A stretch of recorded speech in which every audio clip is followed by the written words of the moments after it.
How are you even like walking right now? Time heals all, you know. I wasn't like this the first week or two after, but I'm feeling a lot better now. Yeah, how are you feeling? Pretty good. Pretty good. My lungs good. My ribs are good. I'm just kind of waiting for the bones to knit back together before they clear me. Well, what bones? I punctured my lung with my 7th rib. Yeah. It looks so bad. It didn't feel great. Yeah. It's one of the scariest spots I think I've ever seen. Yeah. It was a freak accident on my part, I guess. So what was it? What went wrong? I guess it was in the planning stage, really. Well, I needed to be on that side of the ring for something that was going to come up later on. So I said, I'll just do it on the announce table side. I've done it on that side before, but whatever happened on this one, I just was maybe a foot too far forward or a foot too far back and I was wiped out. I think when you initially see it, you immediately think like the whiplash was bad. People immediately think it's a head injury or it's a neck injury. Yeah. Punctured lung, I don't think is what people expected. No, in that moment, I was just thinking, when's the next breath going to come? You know, I knew that I didn't hit my head that hard because I knew I'd missed a spot in the match and I knew what was coming up next. So you were so like, you still had your faculties. Yeah. So I knew I wasn't unconscious or anything like that. And then, I don't know, it was like I was telling you, like an out of body experience listening to Michael Cole with the concern in his voice. You know, I've heard him all through the years being like, we got to get a medic down here.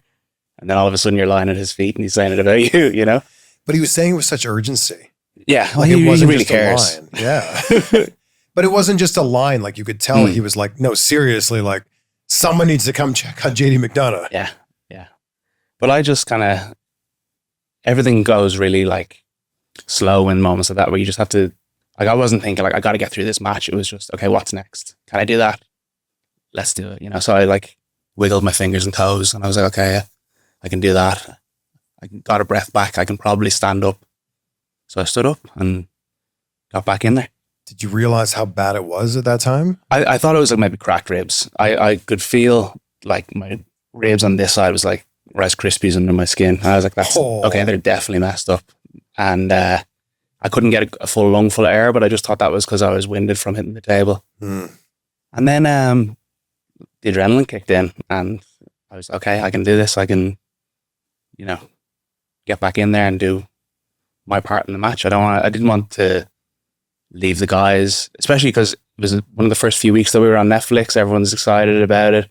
You know, you got a huge audience watching you. It's for the tag team titles, Raiders first defense. You know, I didn't want to, if I can stand up and keep participating, then I'm gonna, you know? And I assume just knowing who you are, you didn't want to not finish that match. Like you absolutely wanted to go in and finish I'm not it. blowing smoke. The thought of stopping didn't even enter my mind. And the referee came down and he asked me what city we were in and what date it was. And I told him that I'm okay. And I told him where we were and what we were doing.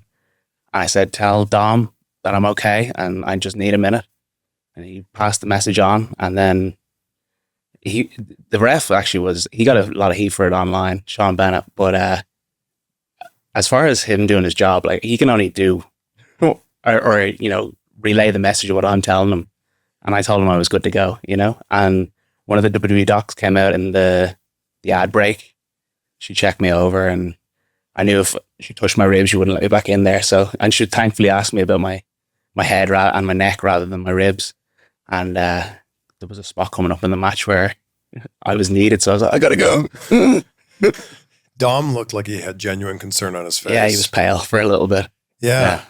And I think Michael Cole even said it on that interview on Logan Paul's podcast. Michael Cole thought you were dead. It was a big impact. Yeah, for sure. When you climbed up, got back in the ring to finish the match, what's going through your head? Just what's the next thing?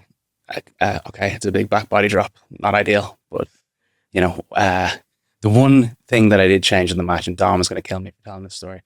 The finishing stretch that we talked about, I said it would be cool if we could do 619, you tag me in, I'll do a 450, I'll bounce off him, I'll tag you in, you hit the frog splash.